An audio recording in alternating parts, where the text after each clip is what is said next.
um caso suspeito de coronavírus está sendo investigado no Ceará.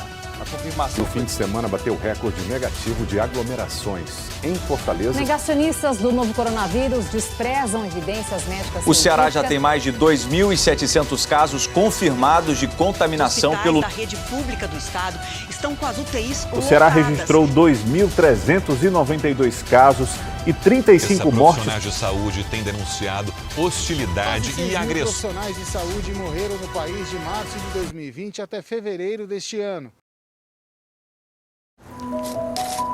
Enquanto o mundo tentava entender uma doença desconhecida, milhares de profissionais da saúde enfrentavam o inimigo invisível. Mas havia outro vírus. Ele não atacava os pulmões. Ele atacava a verdade. Medo. Afinal, ninguém da minha geração tinha encarado nada parecido. Todos os dias eu ia com medo. Eu sou asmática, então eu tenho uma comorbidade que é muito específica, respiratória. E mesmo assim eu fui trabalhar no UTI Covid sem zero vacina, não tinha nenhuma vacina, não tinha medicação. Realmente foi com a cara e a coragem. Ia com medo tanto de adquirir o Covid e ser uma dessas pessoas assintomáticas e acabar passando para a minha família, como também tinha medo de chegar e muitas vezes a gente não tem material suficiente para trabalhar. Vinha aquela angústia de será se vale o sacrifício de voltar a trabalhar, né, e botar os meus pais em risco.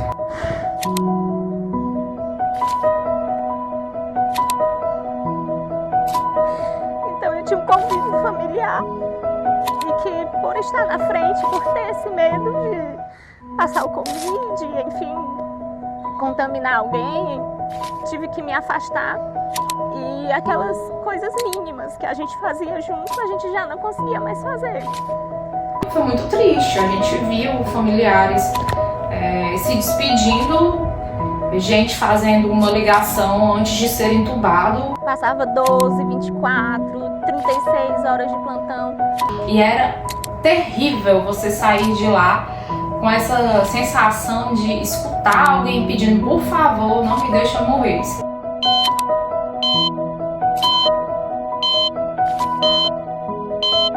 Em meio a tantos plantões, alguns pacientes deixaram marcas que o tempo não apagou.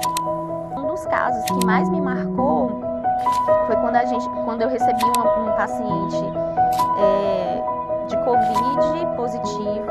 Não me lembro se era do interior do estado ou se era realmente já aqui da capital de Fortaleza.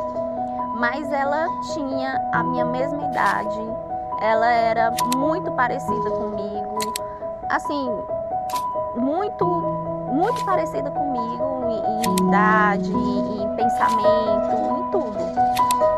E aí, em um dia, ela estava com catéter de oxigênio, por isso que ela foi internada, e foi evoluindo. E, infelizmente, em poucos dias, a gente não conseguiu a vaga dela de UTI, e ela foi a óbito. Então, uma pessoa que hoje poderia, assim, estar aqui com a mesma idade que eu. Assim, de um paciente que eu tive, que eu me apeguei muito, assim, que eu passava a noite, eu era da noite, então à noite ele não conseguia dormir, ficava muito desconfortável. E aí eu passava a noite conversando com ele só balançando a cabeça porque não conseguia mais falar, né? E antes dele ser entubado, ele pediu para fazer uma ligação para a esposa dele, que estava em uma cidade próxima daqui de Fortaleza. Não conseguia chegar a tempo. E como muito provavelmente, naquela época, a intubação era um sinônimo de estar morrendo, né? Ele não conseguia falar, ele só escrevia e a assistente social mostrava na videochamada. Histórias como essas se repetiram milhares de vezes em hospitais de todo o país. Pacientes isolados, famílias separadas, profissionais que muitas vezes eram o último rosto visto antes da despedida. Mas além de enfrentar tudo isso, os profissionais tiveram que enfrentar o maior período de fake news da história da saúde mundial. A princípio era a questão da vacina, né? Que a vacina transformava em jacaré, sei lá mais o que aquilo ali foi demais. O que teve assim de muita desinformação é que cada organismo reage de uma forma diferente. E como era algo novo, todas essas reações precisavam ser catalogadas, precisavam ser reportadas ao Ministério da Saúde. E o que acontecia era de não reportar e de não ser uma reação da vacina e de não ser algo que foi a vacina que trouxe. E as pessoas espalhavam isso como boca a boca e começou a pegar muita força. E a morte também entrou em uma disputa de narrativas.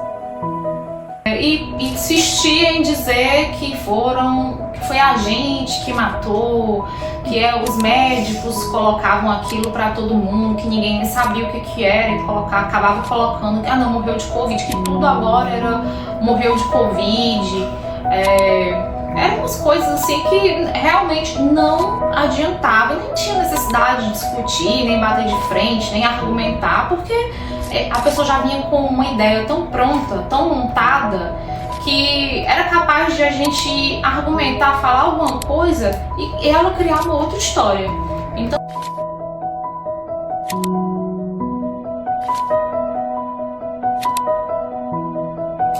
chama-se desinformação ou maldade, para desqualificar. Redes sociais, elas não têm critério para dar fala, diferente do jornalista que faz uma curadoria. Quem é autorizado a falar sobre aquele assunto? Você estudou, você viveu, você se especializou? Estudos mostram da própria Google que 92% do que é colocado na internet é mentira, é fake news. E o mundo inteiro tem compartilhado. No caso das redes sociais, qualquer um fala de qualquer coisa. Então, assim, a produção de fake news, ela tem propósitos políticos, ela faz parte desse regime de bolhas que a gente está vendo, desse mundo paralelo em que as pessoas... E é isso que ficou cada vez mais difícil, porque as pessoas estão em grupos separados e elas não querem dialogar. Meu Deus, encontre uma saída. A gente dentro de casa, doente, todos nós.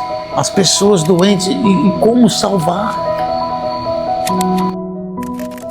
Enquanto médicos e enfermeiros tentaram salvar vidas, milhões de brasileiros buscavam respostas na internet. Nem todas eram verdades. Foi nesse momento que outra linha de frente ganhou protagonismo, a do jornalismo. Humberto Eco foi um precursor dessa análise que ele falava, não vou lembrar agora a expressão dele, mas era o espaço que dava para a figura do leigo nas redes sociais, que ganharam. O Eco falava, no início dos anos 2000, ele falava dos idiotas que estavam ganhando os espaços e falando de coisas que eles não compreendiam. Humberto Eco, a internet deu voz aos imbecis.